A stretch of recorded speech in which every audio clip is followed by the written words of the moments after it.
Buenas tardes con todos, es un gusto saludarles. Mi nombre es Wilson García, yo soy de Ecuador, soy técnico en aplicación y en servicio técnico.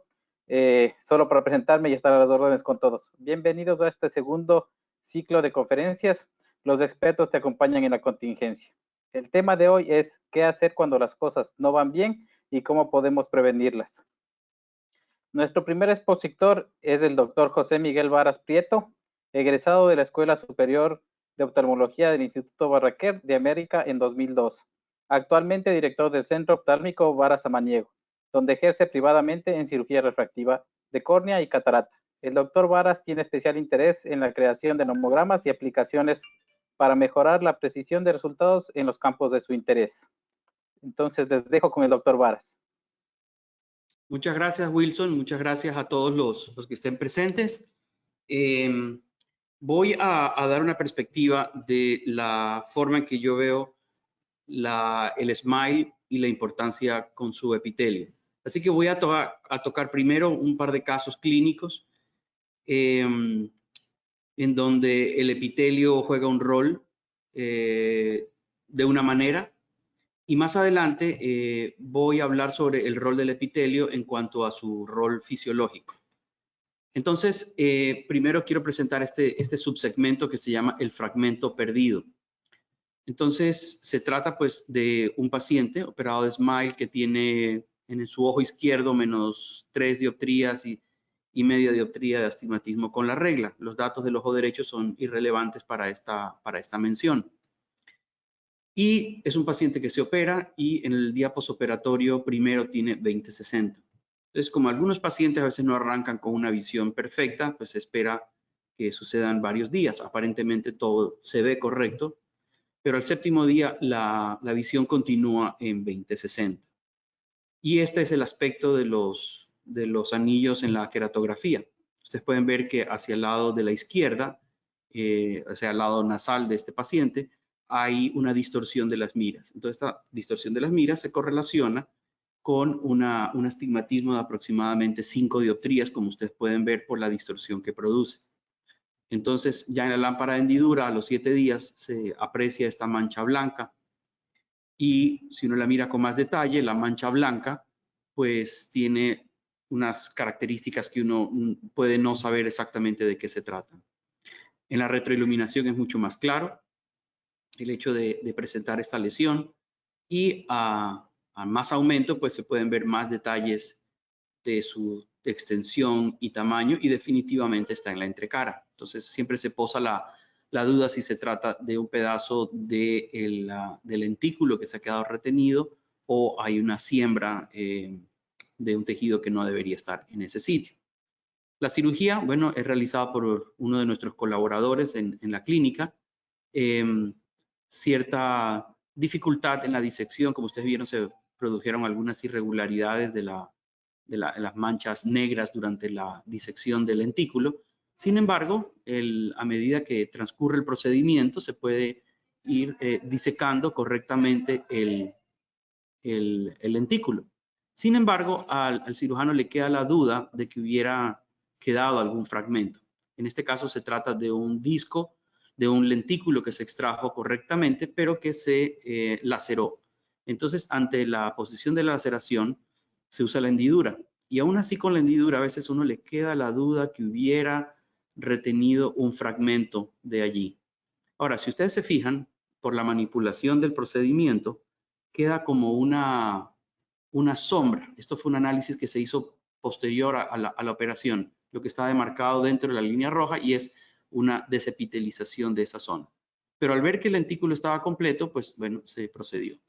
Ahora, una de las maneras, como yo he sugerido muchas veces, de retirar estos fragmentos que están allá adentro es usando la retroiluminación del microscopio quirúrgico, porque de esa manera se pueden ver dónde están los fragmentos y dónde están localizados. Con la pupila contraída es muy difícil ver esos fragmentos. Así uno tiene la certeza de que ha retirado este fragmento. Luego se retira algo del epitelio lateral para que no haya un puente. Y finalmente la patología confirma que ese tejido es completamente epitelial y que no hay restos de estroma. Esto de acá lo hemos llamado no formalmente una En español se dice epitelización, porque epitelización significa que hay epitelio de adentro. En inglés se usa epithelial ingrowth, y esa palabra a veces es más diciente de un nexo que hay entre el epitelio exterior que está nutriendo el crecimiento del epitelio interior. Así que yo quería clasificar esto distinto a una epitelización normal, sino más bien como una siembra de epitelio, porque fue que durante las maniobras el epitelio se introdujo dentro de la entrecara y favoreció luego el crecimiento de esto por cultivo.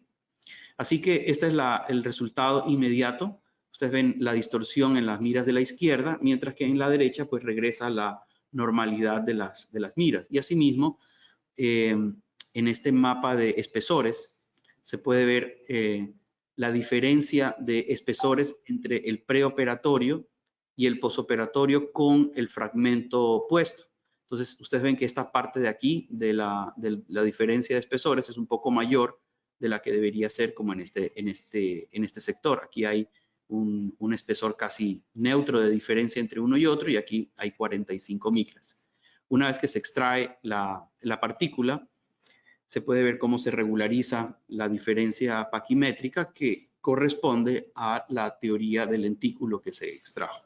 Asimismo, esta es la topografía preoperatoria que genera este astigmatismo tan grande, y esta es una vez retirada el espacio que ocupaba y la curvatura que generaba ese epitelio dentro de la entrecara.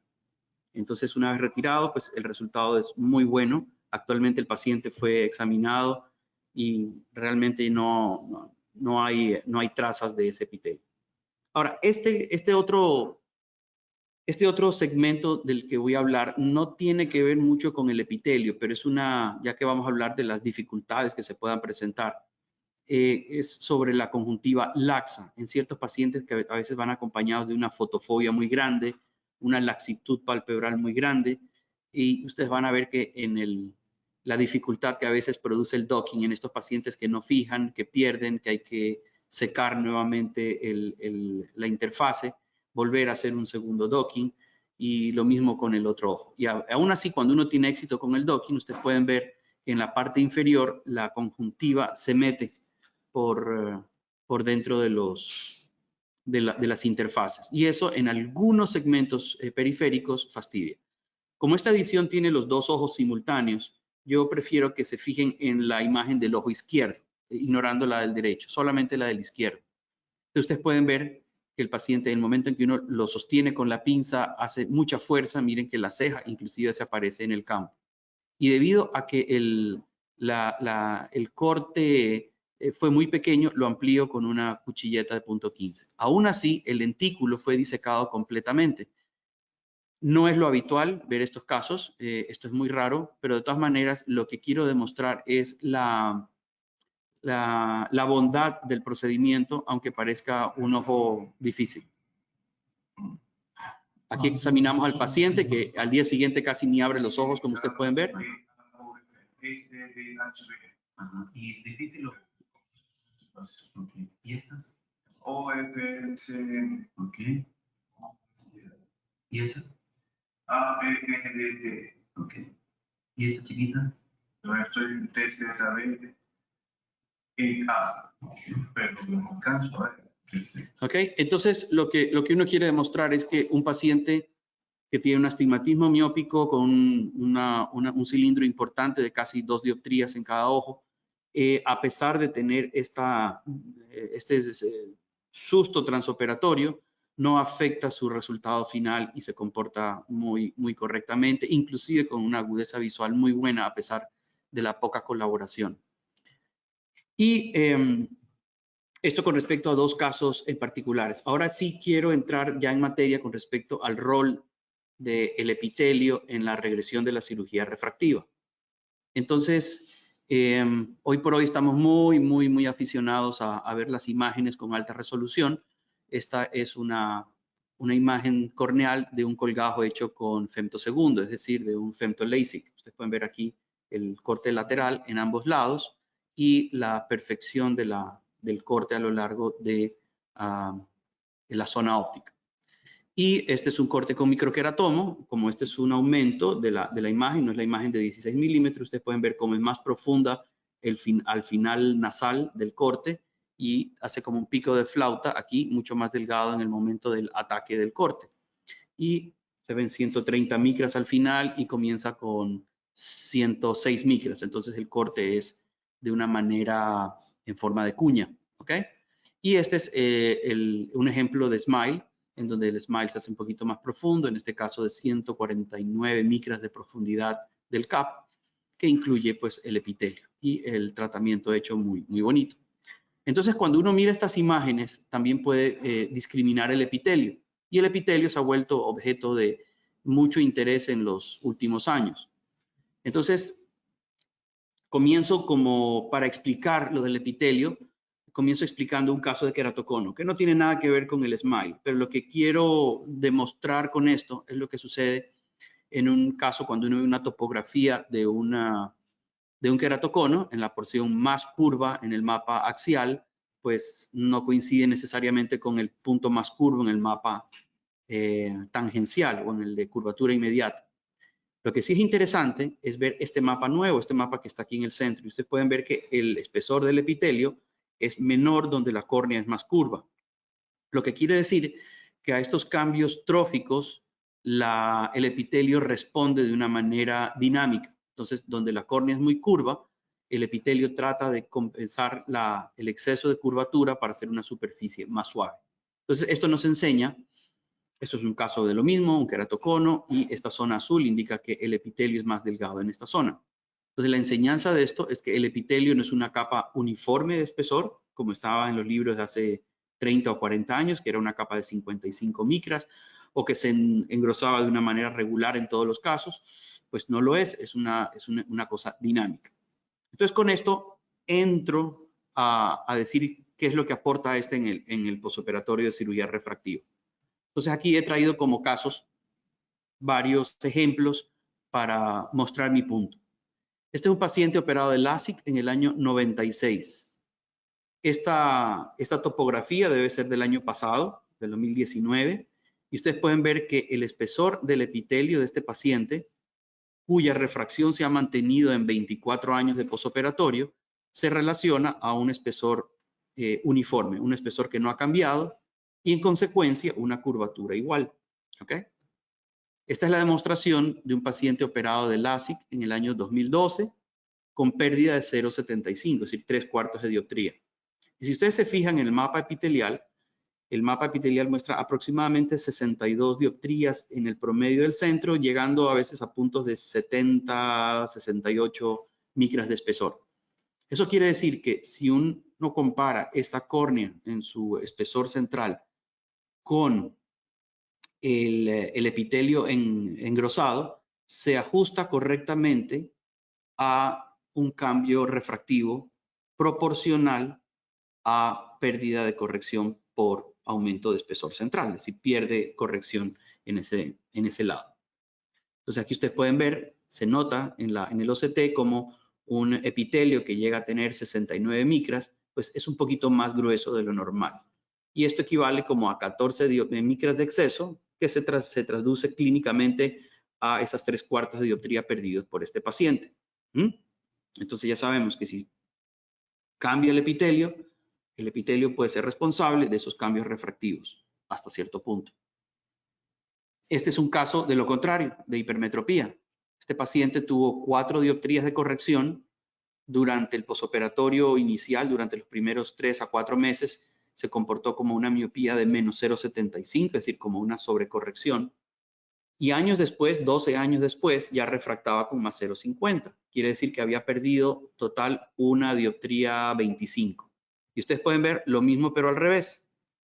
Hay un engrosamiento del epitelio en la porción externa y un adelgazamiento en la porción central. Entonces, si uno tiene este efecto en la hipermetropía, quiere decir que la córnea, de tener esta curvatura grande, entonces pierde poder en la parte central y el paciente se manifiesta nuevamente algo hipermétrope.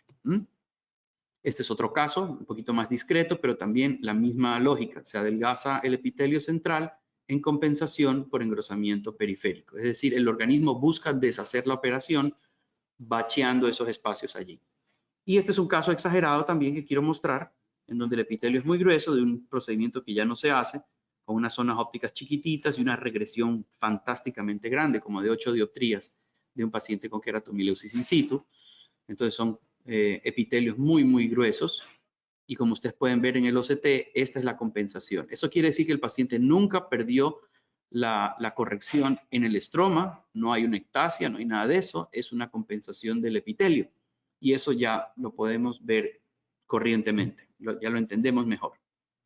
Este es el aspecto, pues bueno, otra forma de presentarlo, en donde se hace la cara anterior plana para representar la posterior curva. Y así se puede ver el epitelio aquí en esta zona como es muy, muy grueso.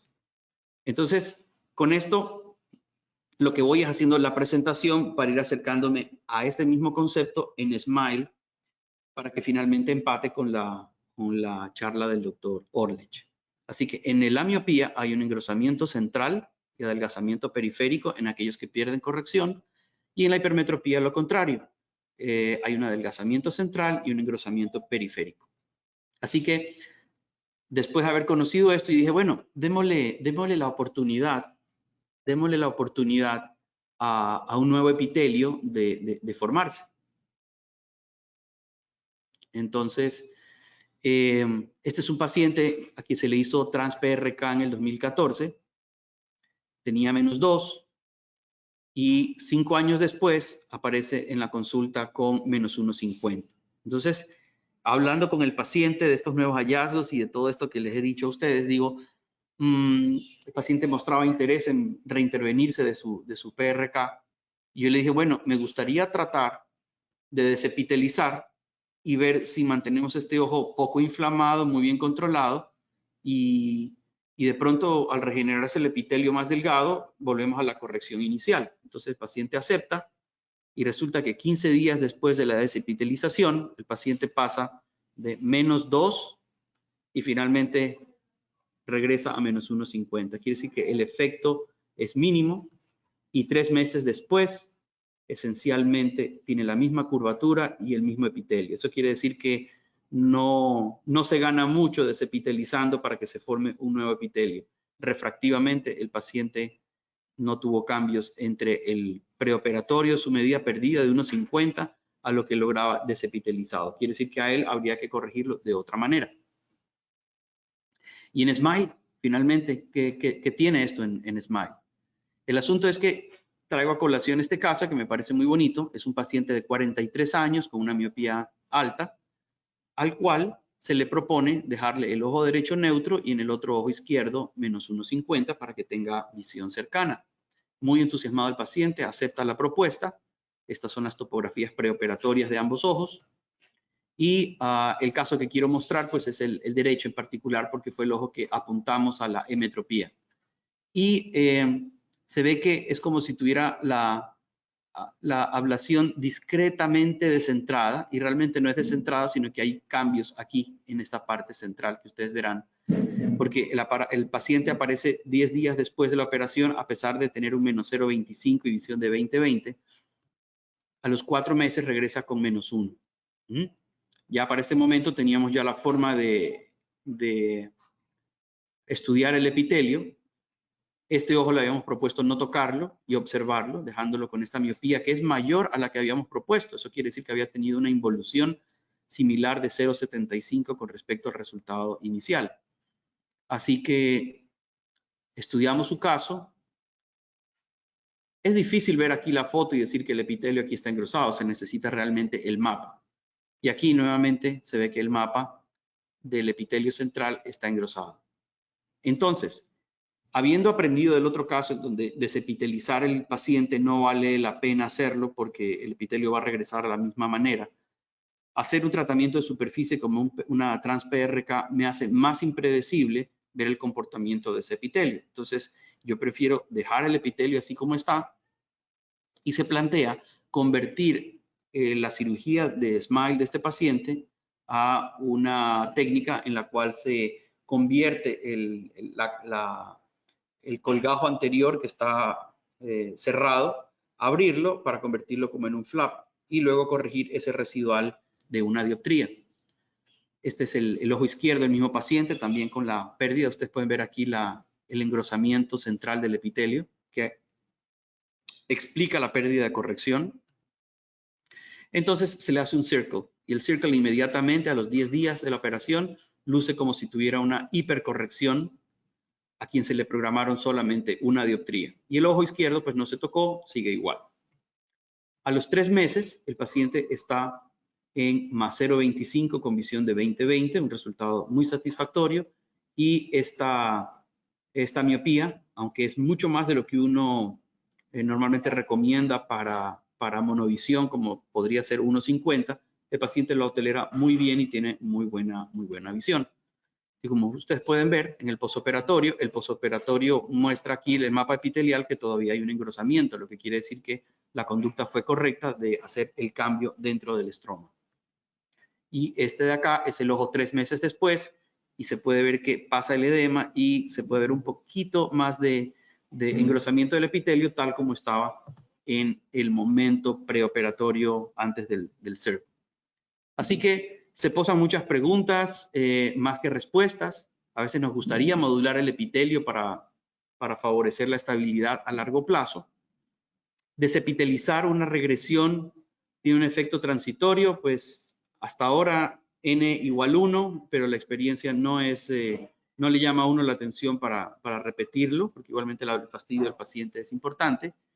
Y falta demostrar que hay personas sanas sin ectasia corneal que tienen cambios estromales a largo plazo, porque todavía yo no he encontrado el primero. Todos los he encontrado o en la longitud axial, cambios del cristalino, y en cambios epiteliales que justifican el cambio final de curvatura.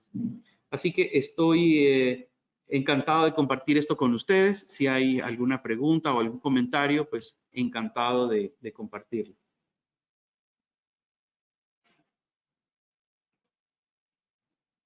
Listo, creo que puedo soltarme bien. Muchas gracias, doctor. Bueno, muchísimas gracias al doctor. Y me corresponde primeramente presentarme para los que no tengo el gusto de conocer. Mi nombre es Luis Alfaro, especialista de aplicaciones de láseres refractivos de Carl Zeiss para Centroamérica y República Dominicana. Tengo el gusto de presentarles al doctor Orlich, que pues básicamente cursó la residencia en oftalmología en el Hospital Luis Sánchez Bulnes de la Asociación para Evitar la Ceguera en México, la APEC.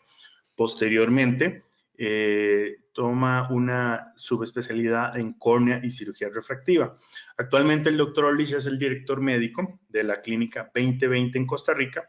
Tuvo un amplio currículum trabajando en la seguridad social, en la Caja Costarricense del Seguro Social en Costa Rica, y forma parte de diversos grupos, múltiples publicaciones, tanto en cirugía de catarata como cirugía refractiva. Y un punto interesante y muy importante, ha sido uno de los pioneros en la región, tanto Centroamérica como Latinoamérica, en el uso de láser de femtosegundo para aplicaciones refractivas. Entonces, pues, con muchísimo gusto los dejo en manos del doctor Orlich, quien nos va a hablar de los retratamientos de SMILE. ¿Cuándo y cómo realizarlos? Adelante, doctor. Muchas gracias, Luis. Muchas gracias, José Miguel, y muchas gracias a Zeiss por su invitación. Durante esta charla vamos a comentar un poquito algunos aspectos muy importantes de lo que habló José Miguel, y al final vamos a hacer una discusión y preguntas con todos ustedes, donde vamos a discutir más a fondo todo lo que se ha hablado hasta el momento. Sabemos que SMILE está ganando popularidad, gracias a varias de sus ventajas: una mejor fuerza biomecánica, una menor incidencia de ojo seco, y la recuperación de la sensibilidad corneal tiende a ser más rápida que si se compara con el LASIK. Estas ventajas han hecho que ya hay más de 2 millones de procedimientos realizados alrededor del mundo. En este momento ya son casi 2.9 millones de procedimientos. Y probablemente la ventaja más grande que tiene el SMILE es que no hay que crear un flap. Este es un paciente que operé hace unos años, sufrió un trauma después de varios años de operado de la SIC, y tuvo un desplazamiento del flap. El paciente vive lejos de San José, se esperó unos días, se le calmó el dolor y entonces no acudió sino varios meses después y tenía esta serie de pliegues y un crecimiento epitelial en la interfase. Entonces, los pacientes operados de la SIC siempre hay un riesgo que si se golpean, pues puedan tener este tipo de complicaciones. En este caso, incluso fue necesario suturar lo que es el flap o el colgajo. Sabemos que es una técnica muy segura, con un índice de complicaciones muy bajos, y la mayoría de las complicaciones, como la prolongación de la incisión u otras, realmente no tienen un impacto importante en la visión del paciente. El número de pacientes que requieren un retoque puede ser variable, pero es muy bajo. Normalmente nosotros en los primeros 759 ojos que operamos, solo 6 requirieron de un segundo procedimiento, un retoque, eso es el 0.8%. Y en los siguientes 700 ojos, solo 3. Entonces, a mayor experiencia tiene el cirujano, o entre más vamos avanzando en esa curva de aprendizaje, es menos probable que haya que hacer un segundo procedimiento o un retoque. Así también en la literatura, cada vez el índice de retoques es más bajo.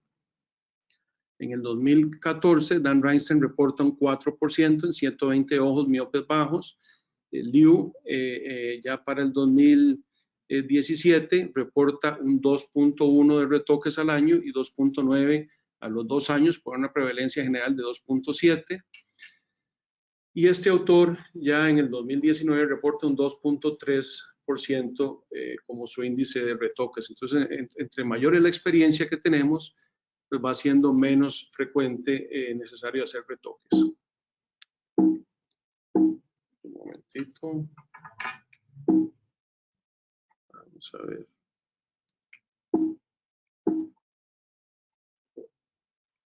Ya. Bueno, hay varios factores asociados a la necesidad de una segunda cirugía o a la necesidad de un retoque. José Miguel presentó un caso muy bueno de un paciente de 42 años. Pacientes arriba de 35 años tienen más riesgo de retoque. Cuando la magnitud de la miopía está arriba de 6 dioptrías, también hay más riesgo. Es más frecuente los retoques en el ojo derecho que en el ojo izquierdo, y también es más frecuente cuando hay pérdida de succión. Y eso es interesante, que en el ojo derecho también hay mayor riesgo de tener pérdida de succión que en el ojo izquierdo. Probablemente el paciente, cuando se hace el primer ojo, está más nervioso. Una vez que se hace el segundo, ya sabe que no es tan impactante lo que está pasando y que se puede quedar tranquilo. Entonces es más frecuente tener pérdidas de succión en el ojo derecho, y también es más frecuente tener que retocar el ojo derecho. En este estudio se compara pacientes que tuvieron un SMILE sin ningún tipo de incidente contra pacientes que perdieron succión, y en el mismo momento se le hace el tratamiento, es decir, pierde la succión, se vuelve a hacer el docking, se completa el tratamiento, y la agudeza visual es mejor en el grupo control cuando no hubo ningún incidente o ningún problema que cuando hay una pérdida de succión. Entonces, cuando hay una pérdida de succión, eso es un riesgo de que ese paciente probablemente haya que retocarlo. No siempre, pero es mayor riesgo que si fuera una cirugía que no hubo ningún tipo de problema. José Miguel nos mostró una conjuntiva laxa, o una conjuntiva que se metía dentro del puerto de succión o dentro de la interfase. Cuando eso pasa, es muy fácil perder succión. Cuando se mete conjuntiva o si hay exceso de líquido, si entra mucho líquido a través de esos puertos de succión, se puede presentar una pérdida de succión, y evidentemente también cuando un paciente hace un movimiento brusco puede perder succión, y eso aumentaría el riesgo de un retoque. Hay por lo menos 4 formas diferentes de retocar un paciente que fue operado de SMILE y que tiene un residual o que está hipercorregido. Uno es con un PRK, la otra forma es hacer un segundo SMILE sobre el primero. La tercera forma es hacer un flap muy delgadito sobre el cap, sobre todo si tenemos un cap grueso. José Miguel mostró un cap de casi 150 micras. Entonces uno podría hacer un flap de 90 micras sobre ese cap y hacer un LASIK. Esa es otra opción. Tenemos la última opción, que es el software de Circle, que vamos a verlo con más detalle. Y una última opción que es importante siempre recordar es la extracción de un fragmento. A veces pueden quedar pequeños fragmentos retenidos dentro del bolsillo, y eso puede generar un astigmatismo irregular. José Miguel nos mostró un crecimiento, en realidad no era un crecimiento, era una siembra epitelial, pero también a veces pueden quedar fragmentos reales del lentículo que van a generar un astigmatismo irregular. Entonces, una PRK se puede hacer con alcohol o transepitelial. Es mejor utilizar mitomicina. Sabemos que los pacientes que son operados de la SIC o que fueron operados de queratotomía radiada o cualquier tipo de cirugía corneal tienen mayor riesgo de hacer HACE cuando se les hace una PRK. Entonces es importante usar mitomicina. Se puede usar en casos de astigmatismos irregulares para hacer un tratamiento guiado por topografía. Tiene la ventaja de que se sigue con el abordaje sin hacer un colgajo, sin hacer un flap. Sin embargo, el dolor y la recuperación lenta lo hace menos atractivo que otras opciones que vamos a ver más adelante. Eso puede depender de cada cirujano, también depende, por ejemplo, en Estados Unidos el Circle todavía no está aprobado, entonces algunos cirujanos como este autor Liu, todos sus casos de retoques después de SMILE los hace con un PRK utilizando mitomicina. El 2.9% de sus pacientes a 2 años los tuvo que retocar, es una incidencia baja, pero todos ellos lo retocó haciendo un PRK. Yo personalmente no es mi técnica favorita, nunca he hecho un PRK después de un SMILE. Tenemos la tercera opción, que es el hacer un segundo SMILE sobre el primero. Esto está descrito como Subcap Lenticle Extraction por David Donate de Francia. Y en realidad esto es una opción que no está disponible en el equipo. Uno tiene que, como vamos a ver ahora en un video, tiene que suspender el tratamiento a la mitad, tomando en cuenta que la cara posterior del lentículo es la que va a determinar el poder refractivo de esa lentícula, y la cara anterior es paralela a la superficie de la córnea, no tiene poder. Entonces lo que hace uno es hacer un segundo SMILE en el cual se hace el tratamiento, se hace la disección por el láser de la parte posterior del lentículo, y una vez que se terminó de crear la parte posterior del lentículo, uno suspende el tratamiento, suelta el pedal, aborta el procedimiento y utiliza la cara anterior del lentículo a hacer la cara que tenía hecha desde un principio, el CAP. Entonces lo que hace uno es hacer solo la cara posterior, aborta y saca un segundo lentículo. Eso se puede hacer solo en casos de hipocorrección. Sabemos que todavía no se puede tratar hipermetropía o todavía no está disponible de forma comercial. Entonces solo para casos que quedaron ligeramente miopes. Y sabemos que cuando hay miopías muy bajas, pues el lentículo es muy delgado, puede ser más difícil de extraer, por lo cual esta opción en realidad no hay mucho publicado y no se hace mucho. Este es un paciente de 25 años con un cilindro alto en el ojo derecho de menos 250. Aquí vemos en el video que no le marcamos, fue de los primeros casos que hicimos, no marcamos la ciclotorsión. Y entonces en este paciente, una vez operado, aunque no hubo ninguna complicación en la cirugía, quedó con un residual, con un astigmatismo residual, que a los 6 meses seguía muy similar, por lo cual hicimos un segundo SMILE sobre el primero. Estaba hipocorregido, entonces hicimos un segundo SMILE. Y aquí vamos a ver cómo se hace. Primero vemos que rotamos el cono, porque ahora sí lo marqué. Ahí vemos las marcas de la ciclotorsión. Entonces esto es muy importante para tener buenos resultados en astigmatismo.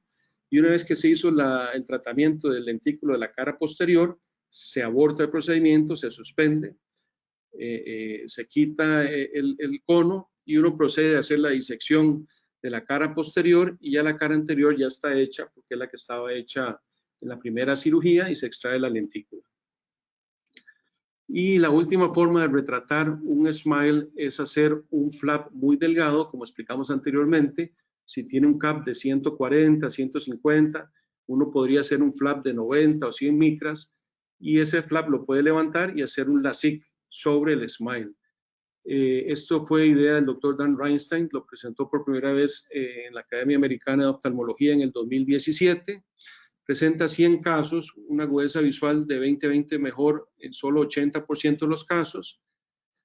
El equivalente esférico bajo, sin embargo, con un rango muy alto, desde menos 0.88 hasta más 2, o sea, un retoque que quedó más 2, lo cual obviamente no es un muy buen resultado.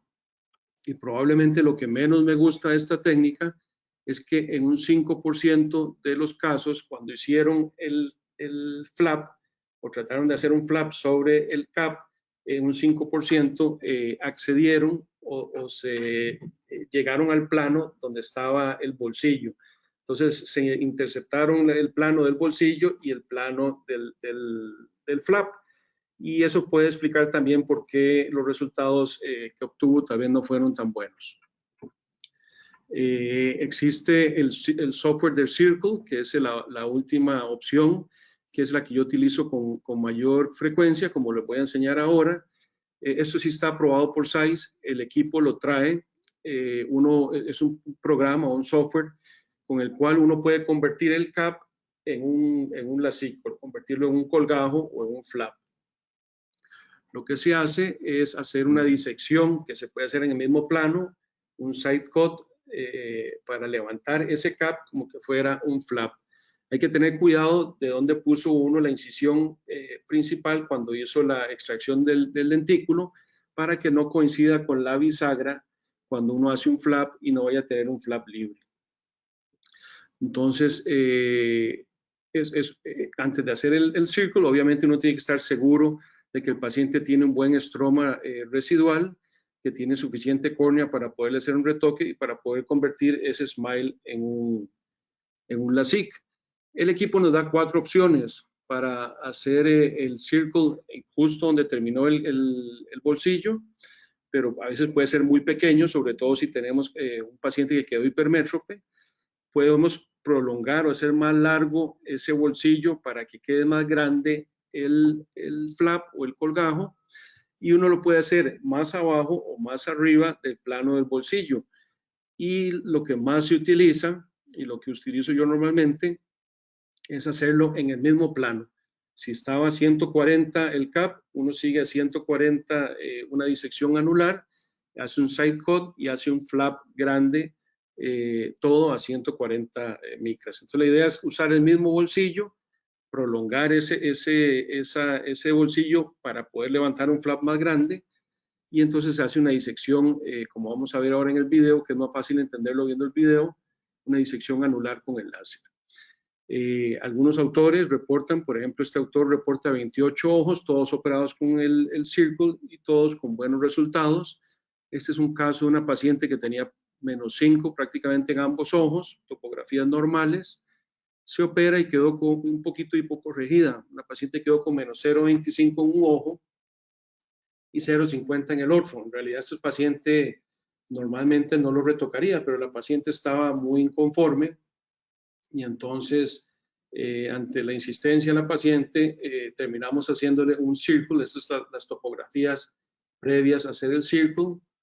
Y aquí se ve cómo se realiza este procedimiento. Entonces, lo primero que va a hacer el láser es hacer una pequeña, va a hacer un pequeño anillo, 10 micras por debajo del bolsillo y 10 micras por encima, para estar seguros de que estamos en un mismo plano.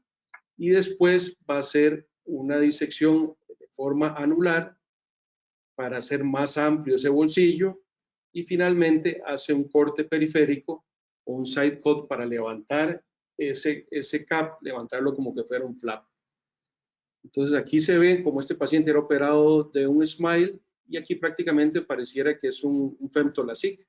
Aquí se amplió el tamaño del bolsillo y se está levantando el cap como si fuera un flap de un LASIK. Y aquí es importante que hayamos hecho la incisión primaria del SMILE de forma superior, entonces hacemos la bisagra de forma nasal cuando levantamos este cap o este colgajo, se hace el tratamiento con el láser, y en realidad el resto del procedimiento es igual que un LASIK. Este es el ojo derecho, el ojo izquierdo prácticamente lo mismo. Estas son las fotografías en un posoperatorio. En realidad la paciente alcanzó una muy buena visión y puede ser una opción buena para corregir a un paciente que haya que retocar en hacer un circle. Aquí prácticamente es difícil distinguir dónde está el side cut. Y por último, es importante siempre tomar en cuenta que existe la posibilidad de que hayamos dejado un pequeño fragmento dentro del bolsillo. La incidencia es muy baja, es menos de un 1%, pero a veces puede pasar. Por ejemplo, en este paciente tenía 32 años, prácticamente una esfera de -250 ojo derecho, 350 ojo izquierdo. Se opera y queda con un residual, con un pequeño astigmatismo irregular, como se ve en la topografía. A los 10 meses el paciente persistía con ese pequeño cilindro, y le molestaba en la computadora. Decidimos ver el video. Entonces vemos el video, que eso es una ventaja del VisuMax, que todas las cirugías quedan grabadas. Vemos el video de cómo se realizó el procedimiento, y en realidad es un procedimiento que no hubo gran problema, pero ya viéndolo de cámara lenta, vemos que a la hora de hacer la disección posterior se dejó un pequeño fragmento sin retirar. Entonces este paciente, ya viéndolo, ya después de ver el video, lo veo detenidamente en la lámpara de hendidura, y aquí se logra apreciar un pequeño leucoma donde quedó ese fragmento retenido. Entonces este paciente tiene un pequeño fragmento que es lo que está generando ese astigmatismo irregular.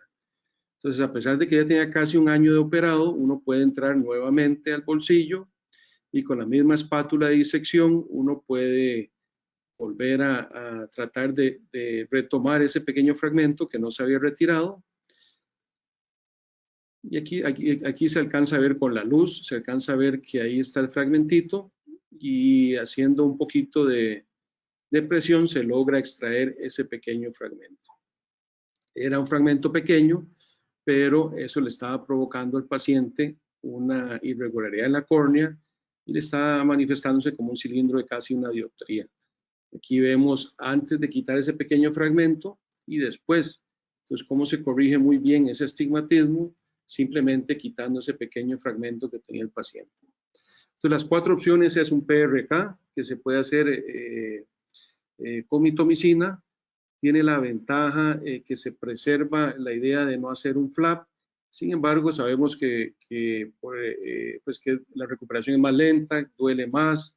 Ya José Miguel nos explicó lo que es la remodelación de la córnea por el epitelio. Entonces, en algunos casos, sobre todo hipermétropes, tiende a tener mucha regresión. La segunda opción es hacer un segundo SMILE, que son pocos los casos, pero si queda hipocorregido, uno podría hacer un segundo procedimiento de SMILE utilizando la cara anterior que ya se hizo con el CAP en la primera cirugía, haciendo solo una disección posterior y un segundo lentículo. La tercera opción es hacer un LASIK con un flap o un colgajo muy delgado, más delgado que el CAP. Y por último, la opción de hacer el Circle, que es este software que permite abrir el CAP como si fuera un colgajo o un LASIK. En nuestra experiencia hemos tenido 9 retoques de estos de 1.486 casos, lo que representa un 0.6% de los pacientes operados se ha tenido que retocar. Uno fue una retención del lentículo, que les mostré el video. Otro fue un hipocorregido, que también mostramos el video de un subcap lenticle extraction o un segundo SMILE. Y la mayoría, los otros 7, los hemos hecho utilizando el software del Circle. No he hecho PRK en ninguno de estos casos. Vemos que todos los pacientes jóvenes en general, entre 22 y 32 años, después de la cirugía estaban entre 20-30, 20-50, y una vez que se hace el segundo procedimiento, la mayoría de ellos un Circle, la mayoría llegan a ver 20-20.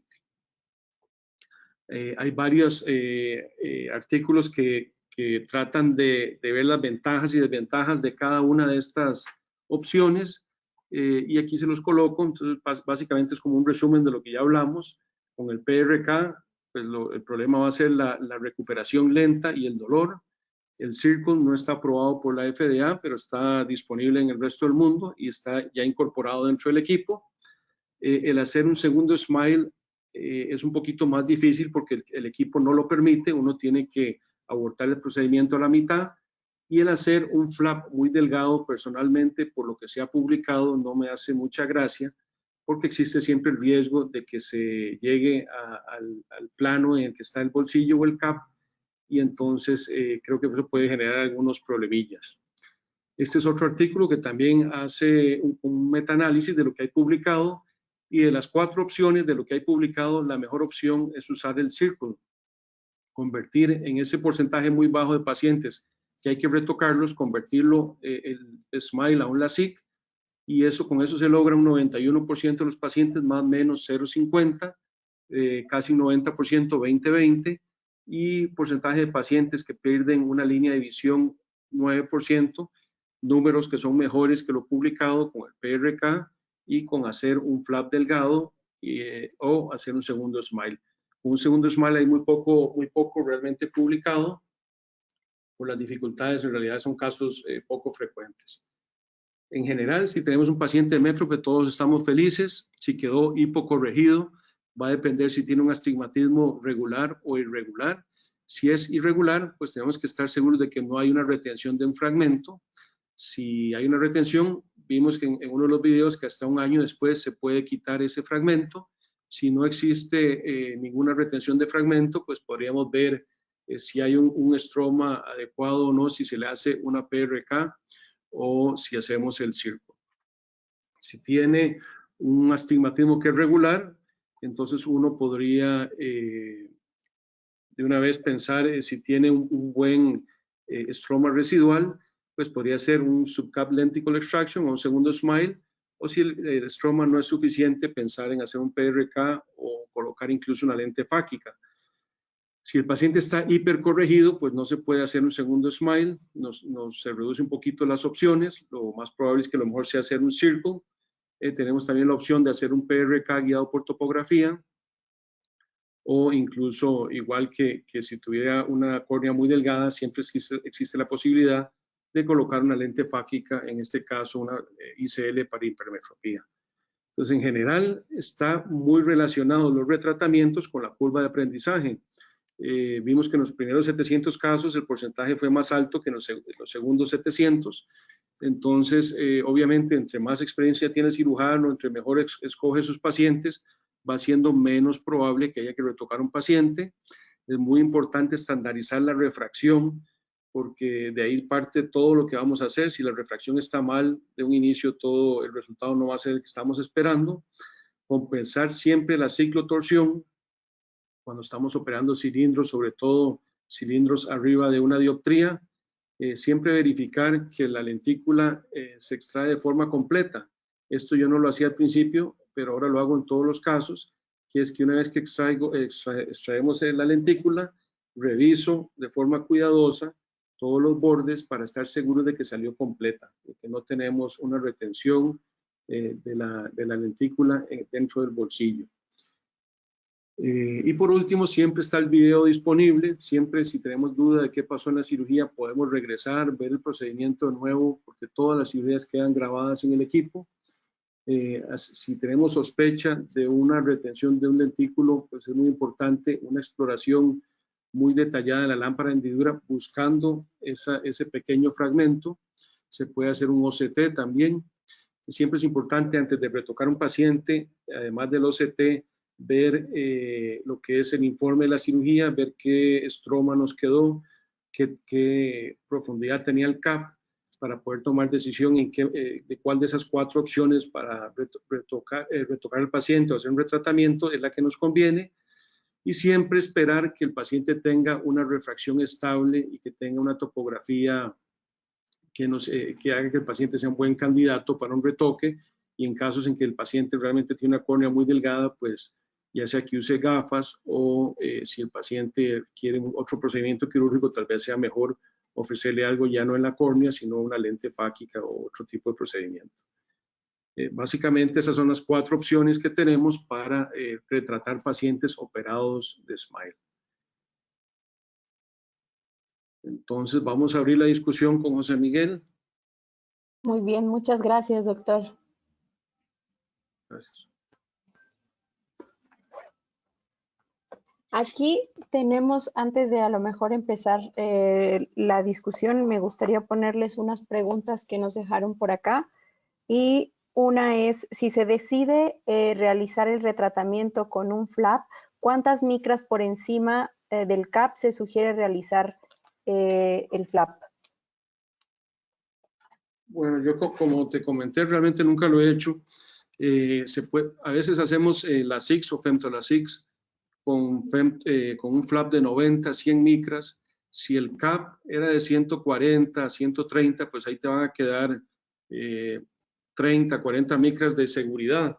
Si el CAP era un CAP de 120 micras, 110, probablemente la opción de hacer un flap sea muy riesgoso. Cuando se interceptan ambos planos, podría quedar alguna irregularidad cuando haces el tratamiento, y creo que en esos casos sería mejor optar por otra opción. Pero si tienes un cap muy grueso de 140 o 150, como mostró José Miguel, pues la idea de hacer un flap de 90 se podría considerar. Sí, Ok. correcto. Y el argumento de Dan, que es el que hace esto, es que normalmente uno no hace una corrección de 3 dioptrías. Generalmente, en el peor de los casos, eso debe tener 1.25 dioptrías. Y 1.25 dioptrías son más o menos entre 18 y 20 micras en la porción más gruesa de ese nuevo lentículo. Y jugándole entre ese cap de 135 micras y el flap de 90, entonces tenemos 45 para jugar. Aún así, es delgado. Es delgado el espacio, y uno siempre como que tiene el temor de que la tolerancia del nuevo tratamiento junte el piso del bolsillo con el fondo del nuevo cap. Y teniendo el circle que es tan predecible, tendría uno que ver un caso de extremos, de eso donde el SMILE fue una corrección de 9, 10 dioptrías o una córnea muy delgada como para que no haya suficiente tela para cortar. Sí, yo considero que probablemente esa opción existe, pero podrías dejarlo para casos en que hay un cap muy grueso, una refracción muy baja, que vas a tratar. Casi siempre los retoques son graduaciones muy bajas, como dice José Miguel. Igual con el ASIC, cada vez tenemos mejores resultados, así como el SMILE y el ASIC. Generalmente cuando hay que retocar un paciente son graduaciones muy bajas.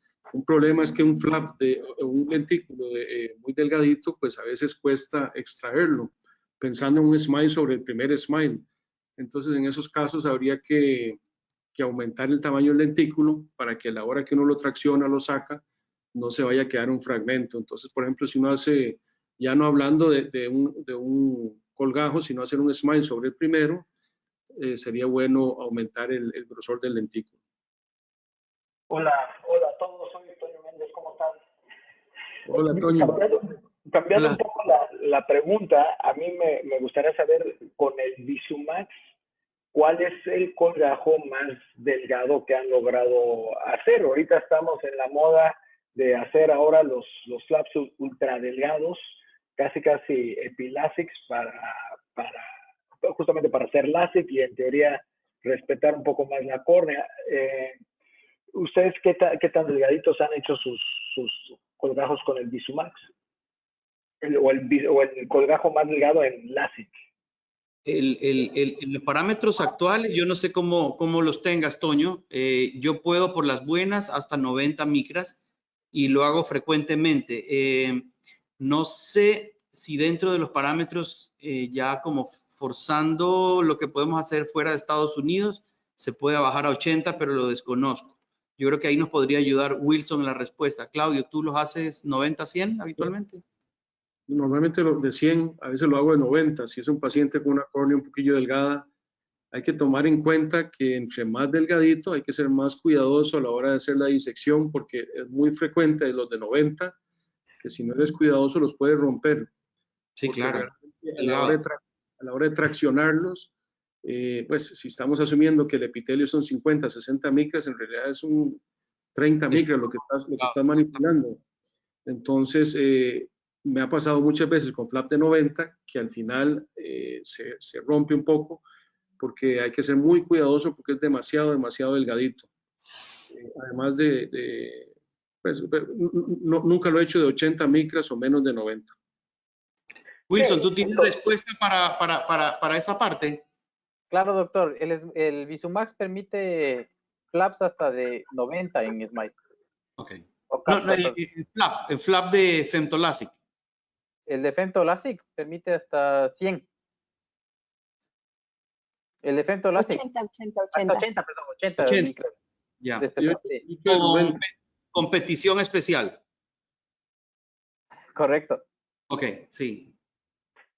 Sí, porque entonces tendríamos que hacer un cap en un smile muy grueso como para de veras poder hacer el LASIK sobre un smile. Y digo, totalmente de acuerdo con lo que decías, Miguel, en relación a tener una corrección que habitualmente si nos queda algo, nos queda siempre muy poquito, una dioptría y media, cuando mucho. Sí. Y relacionándolo un poco con esa pregunta y con el comentario también del doctor Méndez, nos pregunta la doctora Susana, en parte, o sea, ¿cuál es el grosor preferido para ustedes en casos habituales para realizar los flaps? Ya hablaron del más delgado y ahora como lo que normalmente harían. Yo de entrada 100 micras.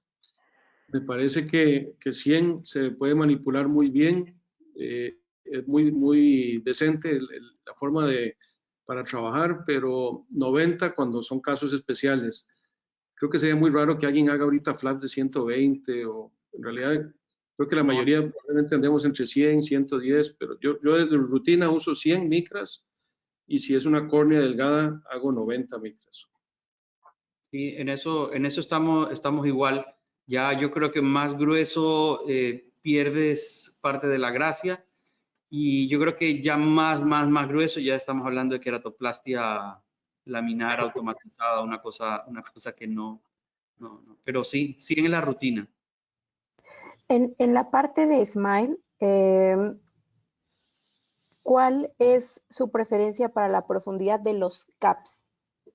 Hay a lo mejor alguien o médicos que están muy cómodos trabajando incluso hasta 160, otros 110, 120, 100. ¿Cuál es lo que ustedes normalmente usan?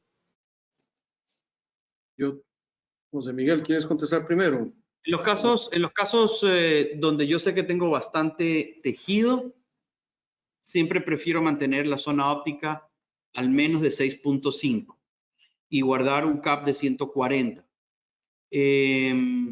La razón es que la córnea es mucho más dura en las capas anteriores. Entonces también la disección se hace más fácil cuando tú guardas un cap un poquito más grueso. Grueso estoy hablando 140.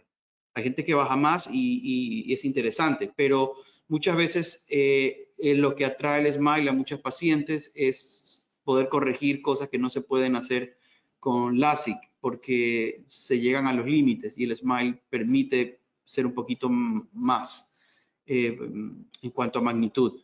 Y a diferencia de lo que se hacía con LASIK hace 20 años, que era decir, bueno, no me dan los números, entonces vamos a bajar la zona óptica. Hoy con lo que hemos aprendido de epitelio, a más pequeña sea la zona óptica, la regresión va a ser más grande y también induce más aberraciones esféricas. Entonces, hoy lo que se procura es hacer zonas ópticas grandes y aprovechar esas ventajas que nos deja operar el Smile. Así que 140 es el día a día. Ocasionalmente lo bajo a 130 para una corrección muy alta. Sí, es importante recordar que se debe manejar igual que un LASIK, el estroma residual mínimo. Va a haber algunos cirujanos que les gusta dejar 300 micras, otros 250, pero igual que un LASIK, hay que respetar un estroma residual por lo menos mínimo de 250 micras. Yo personalmente me gusta respetar 300 micras o más cuando hago cualquier tipo de cirugía en la córnea. Entonces, dependiendo del grosor de la córnea, uno podría hacer un cap de 160 si tiene una córnea muy gruesa, que es raro. La mayoría de las veces, como dice José Miguel, se va a hacer más o menos de 140. En algunos casos que no se pueda, pues habrá que hacerlo un poquito inferior. Recordemos que el 40% de la parte anterior de la córnea es la parte más fuerte, es 2 veces más fuerte que la córnea que queda. Entonces, pues más o menos ese 40% correspondería a una córnea de 500 micras o 520 micras a esos 140, 130 que deja uno de cap. Entonces, lo ideal sería como dejar entre 130 y 150 de cap, 140 la mayoría de las veces. Muy bien, muchas gracias.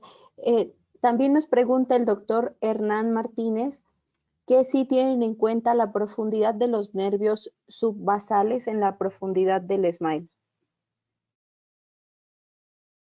Bueno, eso Yo normalmente no, o sea, de hecho no lo hago, ¿verdad? Tienes que hacer como una microscopía confocal y una serie de exámenes para determinar a qué ¿Dónde está? profundidad vas a hacer el CAP, pero yo no, así nunca lo he hecho, o sea, normalmente no me baso en la profundidad de los nervios para determinar el CAP. No sé si José Miguel lo hace. No, solamente la relación teórica de que son superficiales con respecto al lugar donde uno trabaja. Igual se amputan algunos nervios, pero no sabemos cuáles ni cuántos, pero mientras más profundo sea el CAP, menos lo vamos a tocar.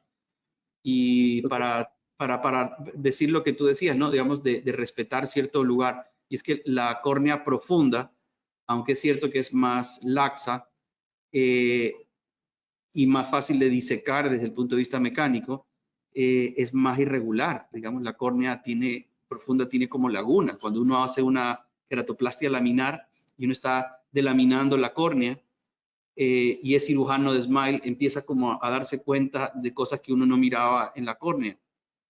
Cuando uno hace una queratoplastia penetrante, ¿qué importa? Uno se lleva todo.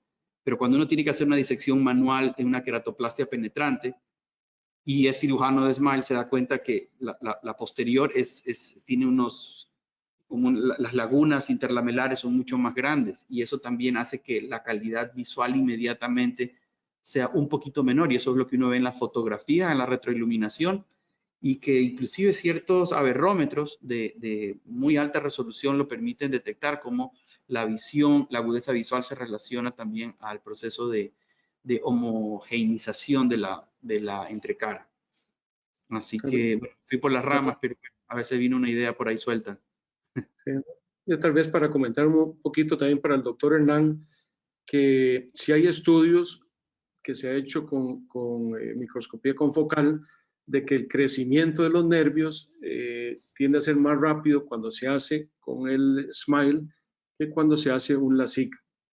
Entonces, cuando se comparan ambos, esa inervación se recupera más rápida, el paciente recupera esa sensibilidad más rápido y entonces también se asocia a menos ojo seco.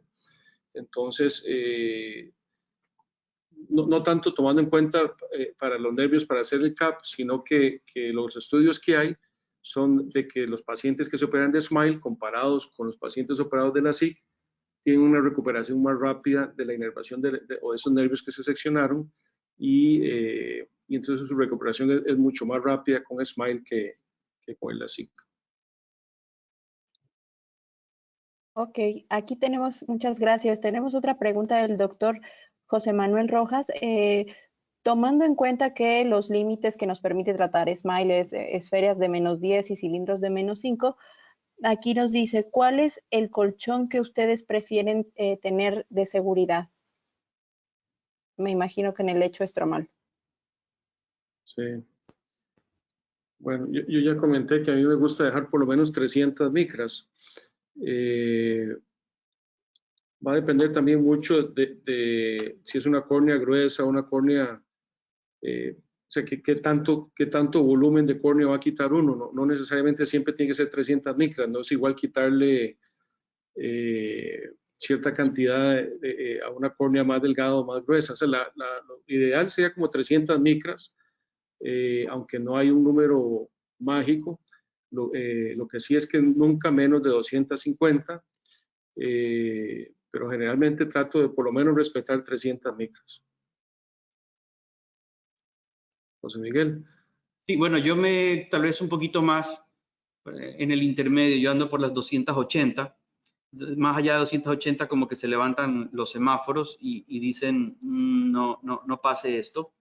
El aparato cuando se programa está diseñado para 250, como a la antigua, pero es que a uno le cuesta trabajo pensar como cuando era con LASIK, que uno hace tantos años se decía que eran 250 y eso hoy por hoy no tiene ningún sentido, era un número arbitrario.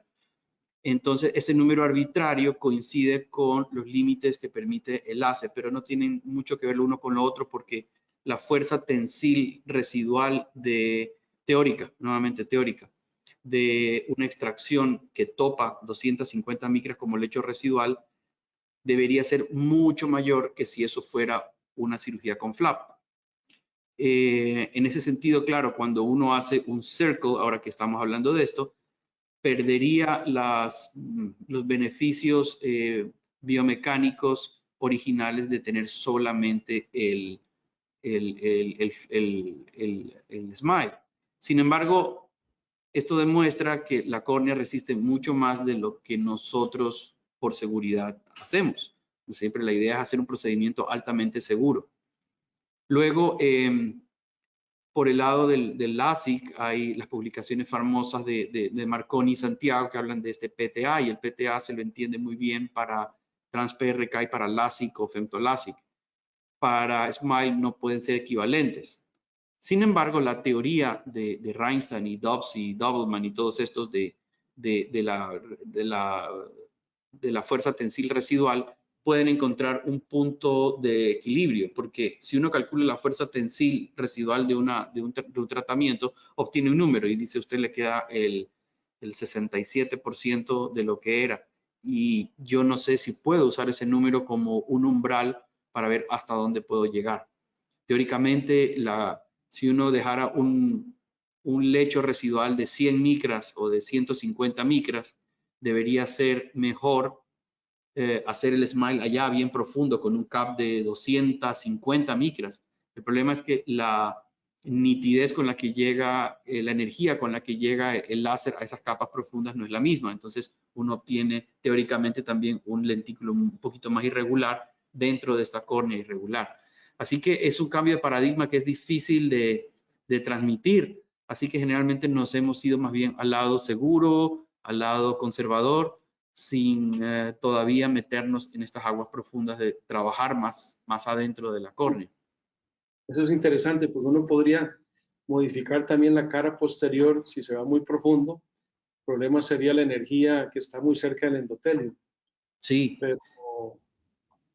Y eso podría traerte otro tipo de problemas diferentes.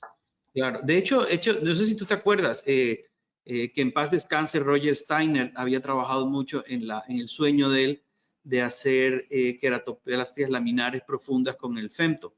Pero a medida que iban profundizándose para hacer una muy buena DALC, ya la córnea no tenía la transición que se necesita para cuando se pone el injerto. Entonces, exacto, muy regular. Entonces, eso que teóricamente uno sí podría hacer en un modelo de plástico, en la córnea no lograría sería una recuperación visual probablemente, yo pensaría, torpe, tomaría meses en que las personas mejoren su tipo de visión. Eso es parte del por qué los inlays tuvieron tanto problema, porque a veces los inlays, para que no hubiera melting de la córnea, que no quedaran muy superficiales, se ponían muy profundos, pero la disección que hacía el intralace o que hacía el femto, ya 300 micras o más, era mala, o sea, quedaba una superficie rugosa y no quedaba parejito como estamos acostumbrados a verlo cuando hacemos un femtolasic.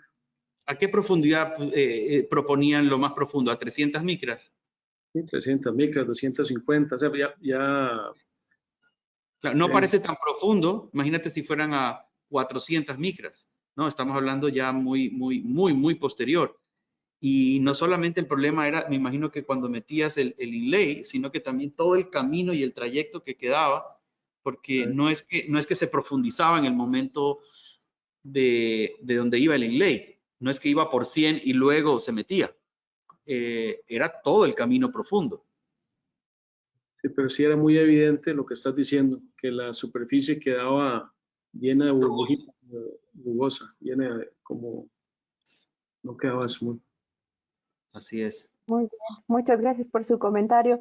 Doctor Miguel Surur, si nos ayuda con sus preguntas. Hola, ¿cómo están los dos? Hola, ¿cómo Miguel, estás? oye, le quiero hacer dos preguntas. Una, que me pasó un par de veces que entró suero y uno pierde los planos cuando entra suero desde la herida. Y disequé las dos veces la cara posterior y eso me dificultó ver la cara anterior para separarlo después. Se puede, pero es más difícil. ¿Hay algún tip cuando eso pasa?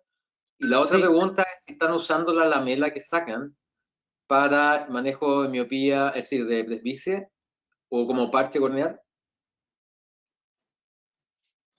Bueno, yo sí he usado lamelas. De hecho, tengo un artículo en el Journal de Cirugía Refractiva para una paciente que tuvo una úlcera corneal, perdió tejido del otro ojo, se le hizo un SMILE y esa lentícula se le implantó en el ojo que tenía la córnea plana por la úlcera y mejoró mucho. Entonces, hay toda una discusión. Esas lentículas se podrían usar de diferentes formas y hay mucho que se está haciendo al respecto con la idea de hacer una endoqueratofaquia o hacer que eso sería lo ideal, algún día tener, no sé si una lentícula, pero un material que podría ser como las córneas artificiales en las que se está trabajando, un tipo de lente que uno pudiera hacer nada más un bolsillo y corregir cualquier cosa. Podríamos corregir miopía, hipermetropía, astigmatismo. En realidad eso te daría una gran posibilidad de un nuevo tipo de cirugía, que sería hacer un bolsillo y colocar algo parecido a un inlay, que sea un lente que podría tener características muy similares a las lentículas que estamos quitando. Esas lentículas se han usado para diferentes cosas. Se ha usado en pacientes áfacos. Hay un par de estudios para corregir afaquia. Sin embargo, la corrección no es igual, pierde como la mitad de su efecto. O sea, no es igual, no le puedes quitar a un paciente -5 y a uno que ocupa un +5, ponerle esa lentícula, pierde muchísimo el efecto que tiene eso, pierde casi la mitad.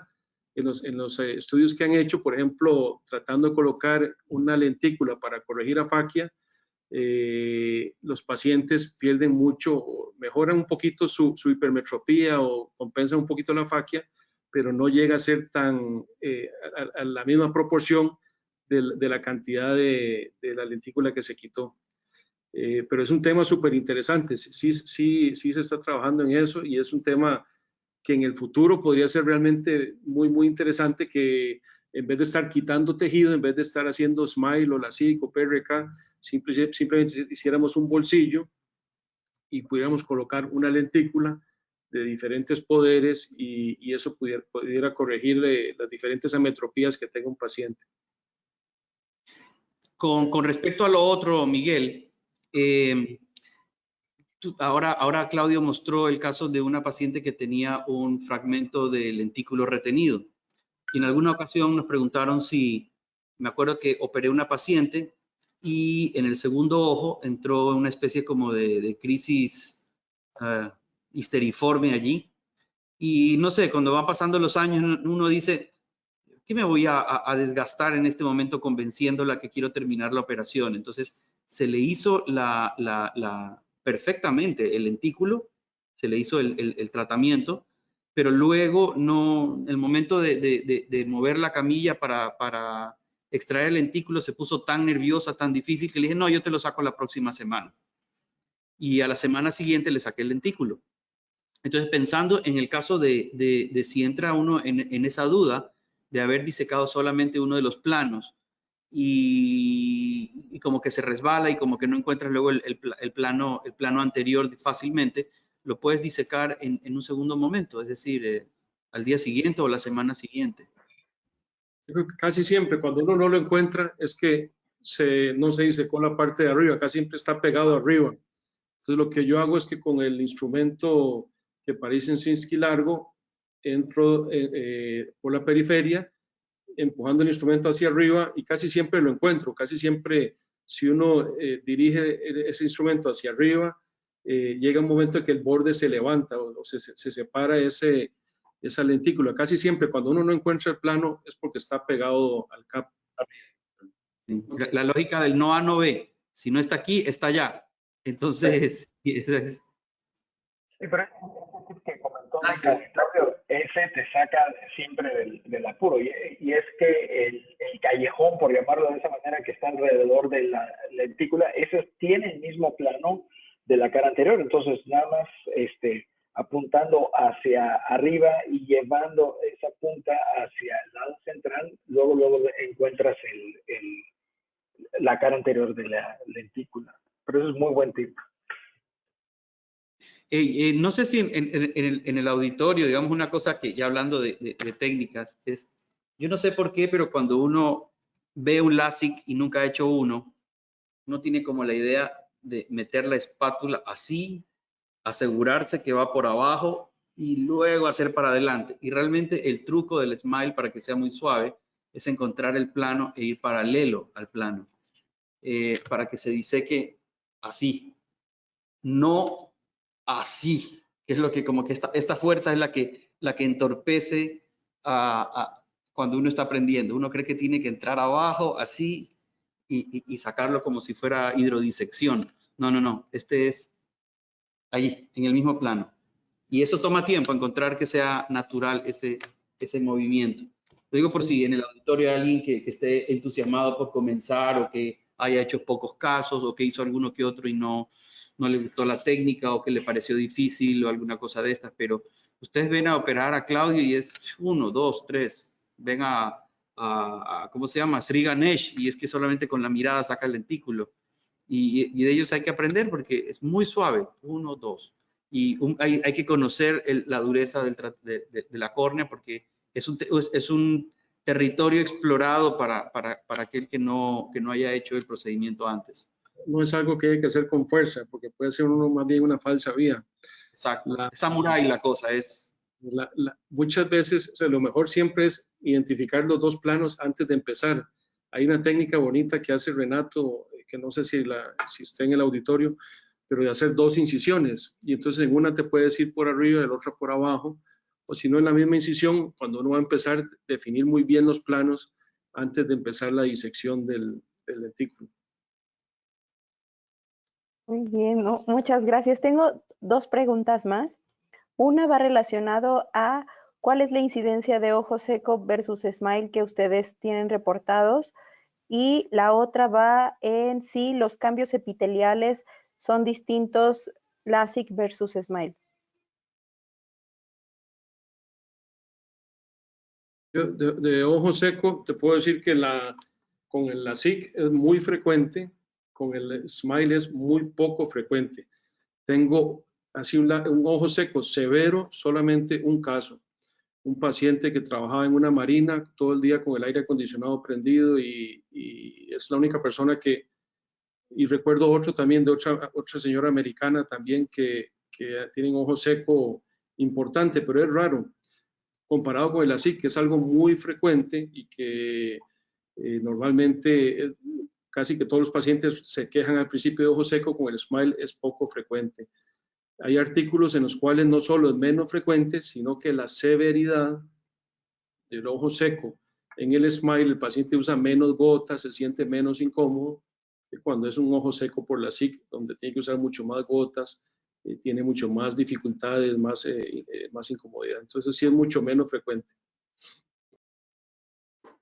Mi impresión es la misma, pero yo nunca he hecho un estudio objetivo ni midiendo sensibilidad posoperatoria, ni osmolaridad, ni ningún otro, ni siquiera teniendo los aparatos para medir el tiempo de ruptura de la película lagrimal con el queratógrafo ni lo hago. Generalmente me voy por el lado sintomático y la impresión es la misma que contigo, Claudio, digamos, con los de Smile hasta uno les puede activamente preguntar, ¿tiene ojo seco? Y el paciente dice, no gran cosa. O a veces le dicen a uno, ¿y para qué me mandó esta gota, la lubricante? De todas maneras es mejor que estén lubricados y que no mandárselas, pero como que en cambio el de LASIK sí dice, ¿y por cuánto más tiempo me pongo esto? Y uno sí se los prolonga más. Es una cosa, ¿verdad? Yo no la tengo medida como para decir este porcentaje aquí, este acá, pero es muy notorio. La otra pregunta que hicieron, José Miguel, era que los cambios epiteliales, yo no tengo un OCT de tan alta definición como el tuyo, pero uno pensaría que la zona óptica efectiva con el Smile es más grande que con el LASIK. Y justo por lo que sugerías de que los cambios en el epitelio en zonas más pequeñas era más frecuente, ¿has visto alguna diferencia entre los dos? De hecho, mostré una caricatura, ¿no? La caricatura era una queratomileusis in situ. La queratomileusis in situ era como de 5 milímetros de diámetro, si no era más pequeña, 4 o 5 muchas veces. Y en cambio, en el Smile es mucho más grande. Entonces, esa diferencia, ese gradiente que hay de los bordes, teóricamente, o al menos se hipotetiza que es una de las cosas que en los pacientes con ojo seco y con otras cosas favorece la remodelación. Pero es un tema nuevo, es un tema nuevo. No tenemos certeza de cómo funciona, pero apenas estamos levantando la tapa para ver qué es lo que está pasando allá adentro, allá debajo. Muy bien, muchas gracias. Pues ya no tengo más preguntas. No sé si quieran agregar algo o si alguien más quiera tener acceso también al micrófono. Muchas gracias por invitarme. La verdad que siempre un gusto ver a José Miguel y ver sus charlas tan buenas y agradezco mucho la invitación. Espero que les sirva esto de los retoques. Antes había muchos mitos del SMILE y uno de esos mitos era que no se podía retocar un paciente, pero sí ya vimos que hay por lo menos 4 formas diferentes de retocar un paciente que se opere SMILE si fuera necesario. Sí, así que sí, un gusto compartir podio aquí contigo, Claudio. Y bueno, Ana, Wilson y Luis coordinaron muy bien después de todas las pruebas que hicimos, conocer la plataforma, la computadora funcionó bien. Muy bien, muchas gracias. No, y las gracias a ustedes por compartirnos sus experiencias y pues de una manera tan clara y directa. Agradecerle también a la audiencia y un punto muy importante para cerrar. Para aquellos que no han tenido experiencia con Smile y están deseosos, no duden en contactarnos a nosotros o a cualquiera de nuestra red de distribuidores a lo largo de toda Latinoamérica. Tenemos, como saben, oficinas principales en México y Brasil, pero por toda Latinoamérica tenemos una red de distribuidores en la cual personas como Wilson y este servidor trabajamos como especialistas de aplicaciones, los podemos acompañar, podemos darles todo el soporte que ustedes requieran, desde empezar con las partes teóricas, wet labs. Tenemos una serie de redes de clínicas estratégicas donde podemos acompañarnos también con médicos como el doctor Varas, el doctor Orlich y muchos otros en otros países. Así que, pues, si tienen ganas y se quieren unir a la tecnología, pues bienvenidos sea. Estamos más que dispuestos a ayudarles. Agradecerles mucho al doctor Varas y al doctor Orlich por el valioso tiempo y haber compartido el día de hoy. Y si no hay más dudas, agradecerles a todos ustedes y pasen muy buenas tardes. Muchas gracias, Y saludos. que se mantengan seguros. Cuídense mucho. Chao, muchas gracias.